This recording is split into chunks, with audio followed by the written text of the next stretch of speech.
Hello friends, welcome back to a brand new video. Graham Potter has been announced as Chelsea's head coach. He will take charge of the Chelsea first 11 and he will be implementing his systems that he has been working on throughout his career. But my question is, how will he improve Chelsea?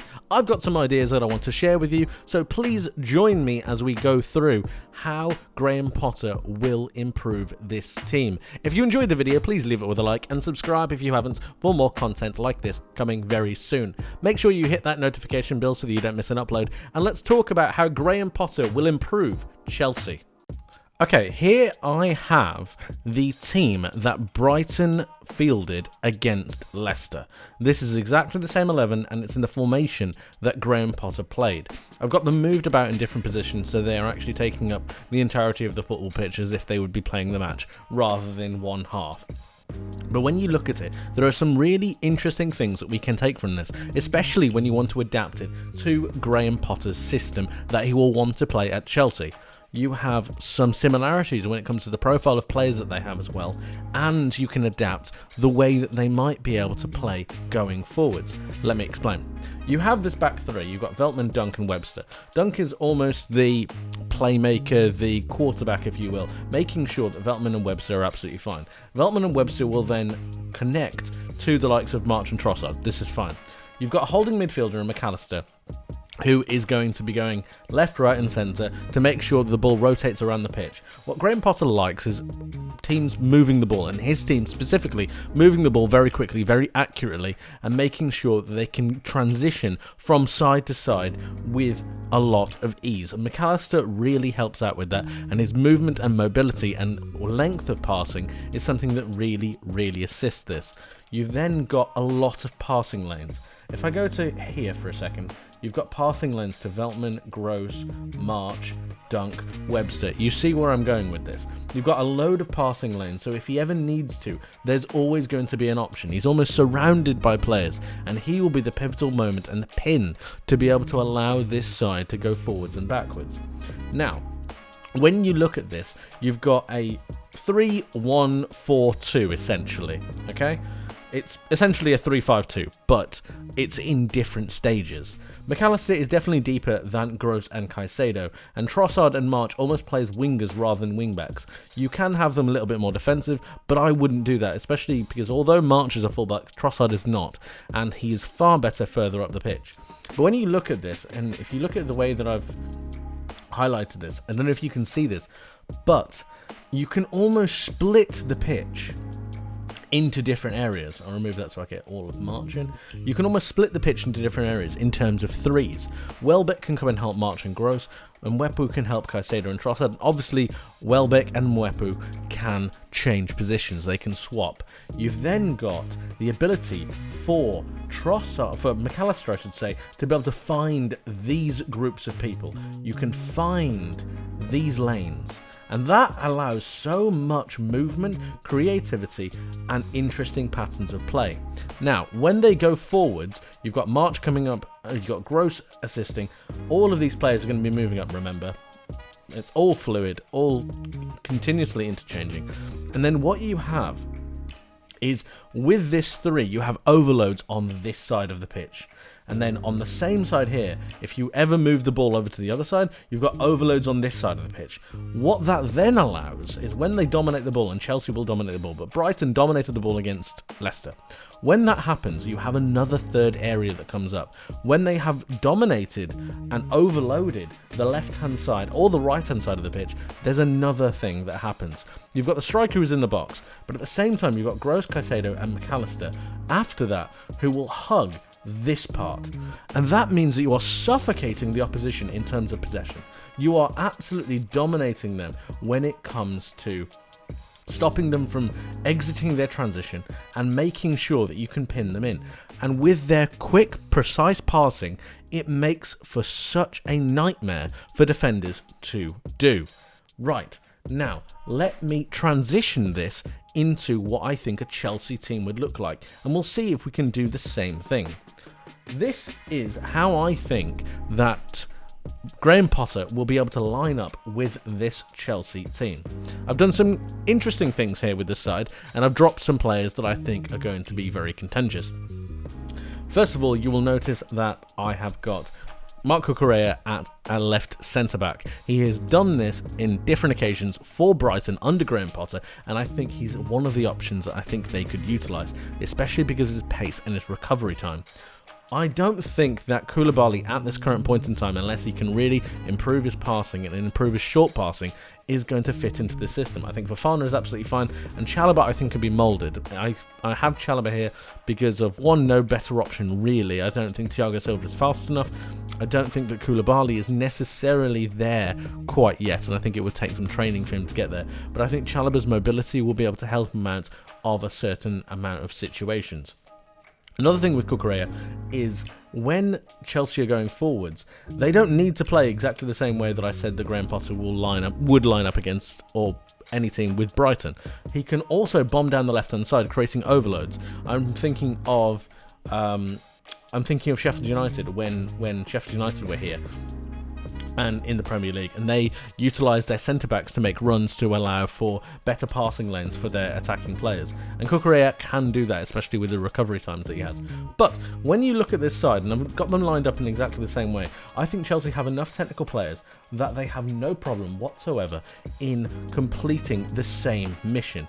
Reece James is obviously one of their best creators, and with him linked with Gallagher and Aubameyang, he will be fantastic in making sure that they all can create triangles with each other, making overloads and interlinking the play. You've got links here. You've got links here between Havertz, Mount and Sterling.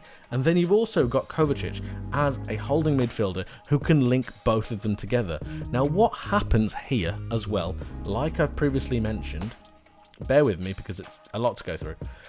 As I've previously mentioned, when you've got this and when you've got these players here, what also tends to happen is as Chelsea push up and they control the ball and they dominate possession, you've got the centre-backs here on the halfway line, you've got Kovacic pressed forward a little bit, Mount is here as well. What happens is, if you can notice, you've also dominated the front area of the box.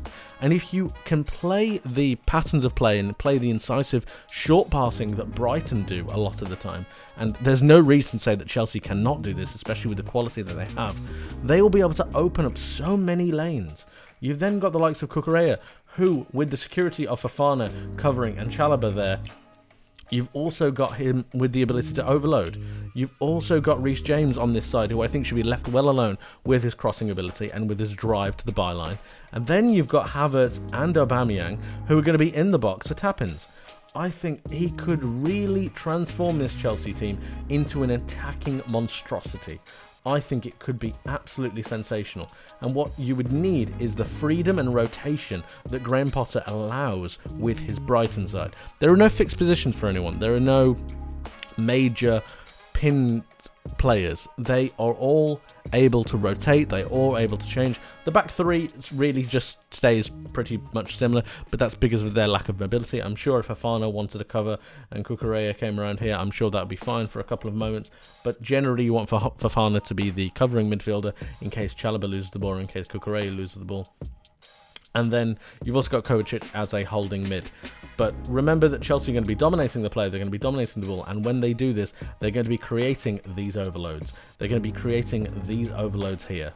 And when that happens, and when they have the ball, and when they have an overload on the ball, they then can start getting into the box. When this overload happens, you're going to have Aubameyang in the box, you're going to have Gallagher on the outside of the box, you're going to have Reece James on the back post, and this allows for so much creativity on Chelsea's side. Defensively, they might be a little bit suspect. Perhaps you don't need to use Sterling. Perhaps you can have the likes of Cucurella here, and maybe you have Koulibaly here. Perhaps. Maybe you don't have Kovacic, maybe you have the likes of a Kante. That's fine. Players can change, but the system I think that he will go with is something that's far more fluid and far more freeing for these players than Thomas Tuchel had them play. Aubameyang is a big answer here, and I do think that the striking option is very important. I think it's a shame that Aubameyang was not able to play under Tuchel, but I think he'll be absolutely brilliant for Graham Potter in the way that he wants to play. He will be sitting in this channel, making sure that when he's not creating overloads or not helping with the overloads down the wings, or creating interplay on the outside of the box, he'll be sat in the 6-yard area or the penalty box, waiting for those cutbacks, waiting for those crosses, waiting for those interplay, those links between Gallagher, between Reece James, and then interplay into the box. You've got Aubameyang here, you've got Havertz making runs as well, you've also got the likes of Sterling who will want to come inside, which might then allow Cucurella to bomb down the left-hand side and create more crosses, create more overloads, which then allows for the likes of Gallagher, Havertz, Mount to have a lot of domination in the box. You've got so many bodies, and it's going to be so difficult for defenders to realise what's happening. At this current point in time, you're going to be pinning the opposition back to an extent that they just can't deal with the pressure that you're creating, and that's something that I think Chelsea will be looking to get pressure from cohesiveness and from really good passing interplay on the ball. I think they'll be absolutely sensational. Defensively, they might be a little bit unstuck, but even so, that's why you have a back three. That's why you have the likes of Chalobah, Fofana and Cucurella, who have pace, who have power. Fofana specifically, Kovacic is also very defensive, and that means you're going to be able to snuff out a lot of danger. Gallagher works very hard, and so does Mount. So even then, on that flip side, right, on that defensive flip side, you have three incredibly hard-working players who are essentially going to be the engine of this team.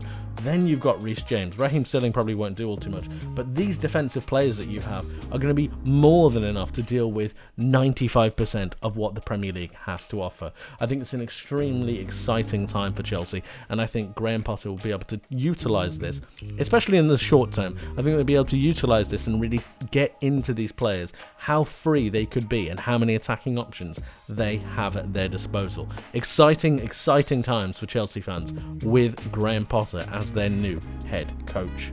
That's it for today, guys. Thank you ever so much for watching. If you enjoyed the video, please leave it with a like and subscribe if you haven't for more content like this coming very soon. Let me know in the comment section below what you think about Graham Potter joining Chelsea. How do you think he will improve them? Do you think he will improve them? And what players do you think will fit best in his system? Let me know. You can also let me know on Twitter. You can find me at Zekko64. That's generally where I post when my videos go live. But of course, you can always know that if you hit that notification bell so that you don't miss an upload. Like I said, that's it from me for today. Thank you ever so much for watching. I hope you have a wonderful rest of your day. I hope you have a wonderful rest of your week. And I hope to see you in the next one. But until then, take care of yourselves and bye-bye.